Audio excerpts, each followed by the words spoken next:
After last week, I know it was kind of a crazy week with the trade deadline, and when the dust settles, you're obviously a younger team, so points are going to be tougher to come by down the stretch here. How do you sort of assess a weekend where there were lots of positives, but you just don't seem to get it? Yeah, I think the guys played great. I mean, it's a different adjustment. We lost our top three guys, and I think the guys stuck with it. I mean, I think we played great the last two games, and we're kind of just short by 2 goals both games, but.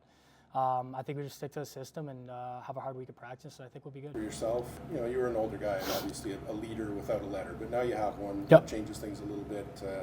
How do you see that journey for you, having come here as a young guy and now you're a 20-year-old vet with a letter? I mean, yeah, it's crazy to think. I mean, started this in this league when I was 16 years old, and now I'm 20. So I'm kind of just trying to take the younger guys under my arms and just lead the way and just try to be a leader for them and be positive on the bench and Anyone from the past that you really learned a lot from and can use as a mentor, as you look down the stretch here? I think actually Braden Guy, he was my captain in Guelph, and actually funny enough this year he's assistant coach on Sarnia, so that was kind of funny that I played with a guy who he was kind of my captain, and now he's coaching against me. So that's definitely a guy that I looked up to when I was young. And as you move forward, like you said, your team's playing pretty good this weekend, and you can see that some of the young guys have lots of talent. What's it going to take for you guys to make that playoff chase and put a bit of a gap between yourselves and at least Brampton? Yeah, I think it's just sticking to the system. I mean, our coaches, we all trust them, and they trust us, right? So I think, just play our game, and we're working really hard, and I've seen that from the guys the last 2 games, and I got full confidence in them, and I know they have confidence in me too. So we just got to trust everyone, bring everyone up, and I think we'll be good here. Scott, when you come out of the trade deadline, and obviously you're a younger team now, you're going to have games like this where you're kind of you have a lead, you're chasing the game a little bit. How do you sort of keep the spirits up when you see games like that where you just can't seem to score that goal? Yeah, I think the biggest thing for us is just the details that we have to give this group between periods. We got to give them more than what we were doing in the past, and that's good though, right? These guys got to learn and be better. But for me, the biggest difference in tonight is you can't give up 6 goals and try to win a hockey game. Like we're not into these 7-6 shootouts. Like 2-3 goals max, which should be the target goal for us every night. So at this point, I'm guessing a lot of process. You have to be happy with some positives, games like this, but it's a lot of just drilling down on process. Yeah, it's a lot of good things you see, right? A lot of guys getting more opportunities in different situations. You're getting guys like Lemieux, who's stepped up since he's come here.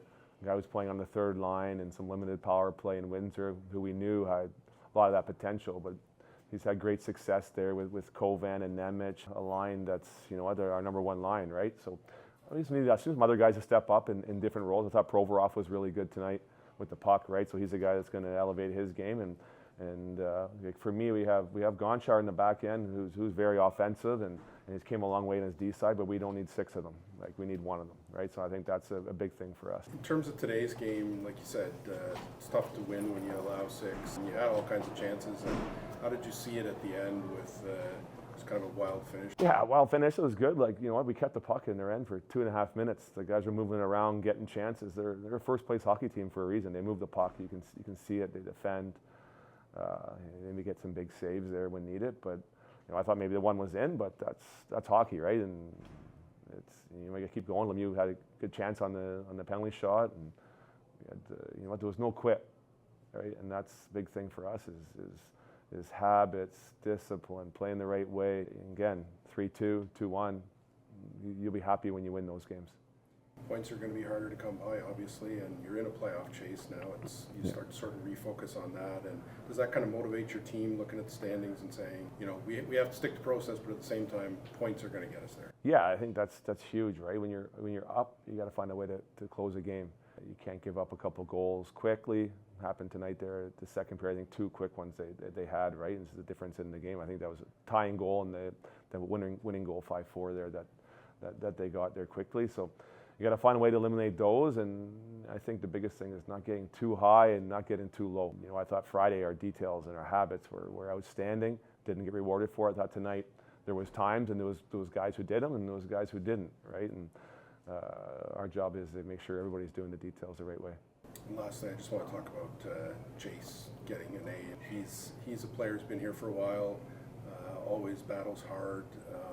What can he be for your group down the stretch as an overage who, when the dust settled, is still here? Yeah, he brings a lot of energy, right? And everybody knows that. The fans know that.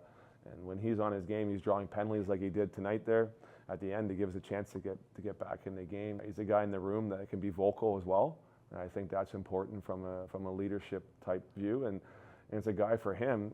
It's growth in his game too as well, right? We got to realize these are 16 to 20-year-old young men, right? That sometimes I don't think everybody really realizes that sometimes when they're watching and giving their opinion on players. And it's a good time for him for his game, so he gets ready when he goes to college and his habits, and he can teach these young guys. So when he goes there, he's ready to play some minutes, right? And that's for him. We got to get him ready, and for him, he's got to help other guys in this dressing room be ready. So when they get a lot of minutes, they're ready to play.